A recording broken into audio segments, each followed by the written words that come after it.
included a survey that brought in more than 1,000 responses, including input and suggestions from city leaders and community members. But it's still pretty early in the process.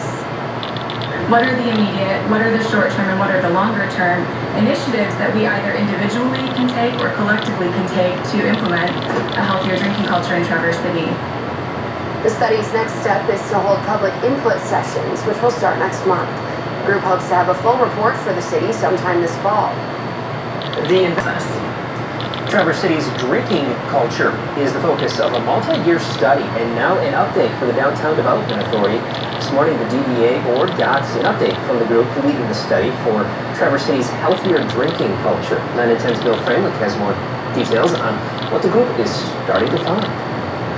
That there would be accountability for businesses and individuals. The goal is a healthier drinking culture in Traverse City. Concerns have been voiced on everything from the number of liquor licenses in the city to problems with alcohol abuse, trash, violence, and drunken behavior. It's just kind of a challenge for locals. It's such a drunken mess. The study aims to address those concerns, and they're getting professional input. All of the clinical providers that we talked with, the folks who work in recovery treatment, who work in addiction and mental health prevention treatment, all requested that we look at some of these impacts in the community. They're looking for short and long-term solutions. A community survey this spring started to bring in some ideas. And also normalizing a wide range of beverages at social gatherings and celebrations, expanding non-alcoholic drinking options. Public safety is also a priority. There was also a desire to have an increased police presence as a deterrent downtown, including at places that are identified as hotspots and during events and festivals, and the use of video cameras. There have already been more than 1,000 responses to the survey about the drinking culture in Traverse City, plus community meetings and even some one-on-one interviews. But your opportunity for input is not over yet. We'd like to facilitate 8 conversations with the stakeholders that have raised their hand during the engagement process to say, I'm really interested in implementing on this. Those 8 community conversations will start in August. Bill Freilich, 9 and 10 News. The DDA addresses Traverse City drinking culture. The Traverse City Downtown Development Authority is trying to create a healthier drinking culture, apparently.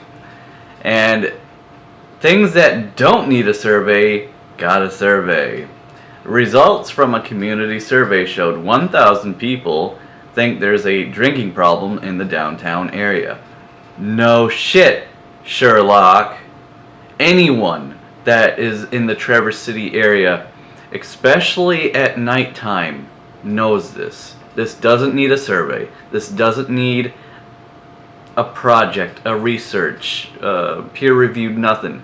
All it takes is simply being downtown for any amount of time at nighttime, or even just living here.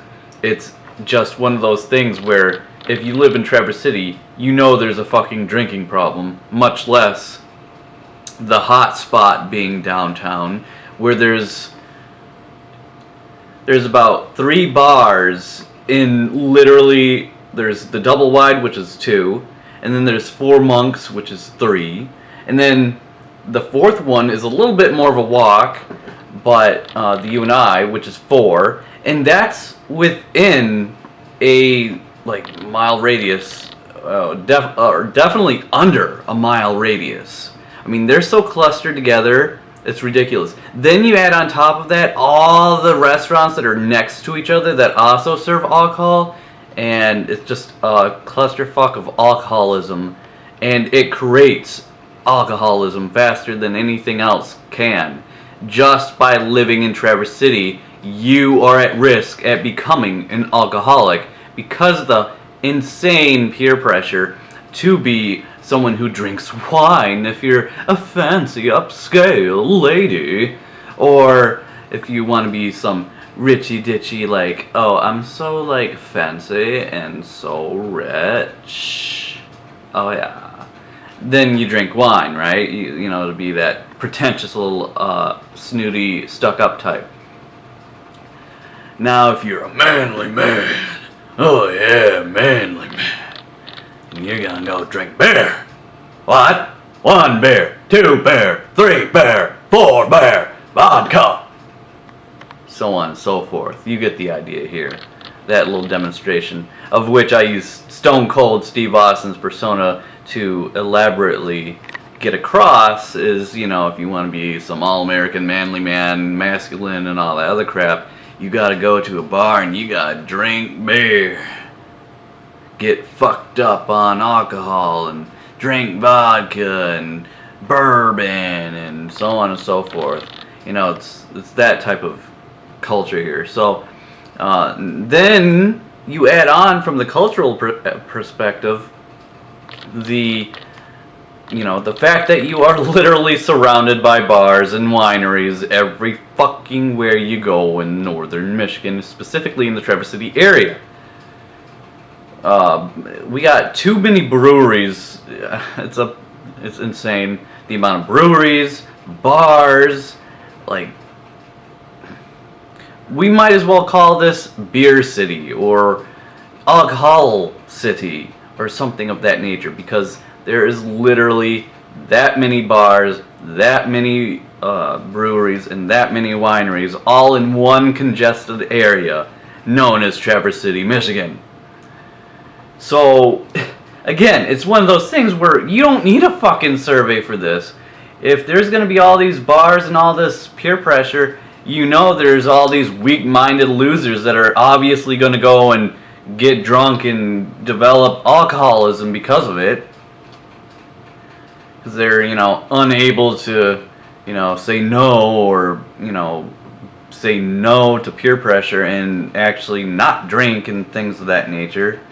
So this is one of those no-brainer, no shit Sherlock moments where it's like, why? This is the kind of news that it's a really slow day or something, because they have nothing better to do than point out the obvious. It's kind of like pointing out that this is a controller. I mean, it doesn't take a fucking survey to say, oh yeah, this is a fucking controller. We did 1,000 people confirm that this was a fucking controller. No shit, Sherlock. Just the same with Traverse City's alcoholism, Traverse City's bar problem, drinking culture, and how egregious it is. Oh my god. And the problems identified, as it says here in the survey, included binge drinking, unruly crowds, drunk driving, and property damage. That's what happens when you have a bunch of retards that are over there drinking their brains out and getting fucked up. Anyway, it just amazed me that this was even a thing. They had it on 910 News, and now they're having it on Up North Live. It's just like, really? Would you like to point out the obvious more? How about you guys do a news report on how this is a controller? You have 1,000 people, give their little survey on if this is a controller or not, because you're basically wasting the time of the people for news, resources, opinions, and so on and so forth by doing this about drinking in Traverse City.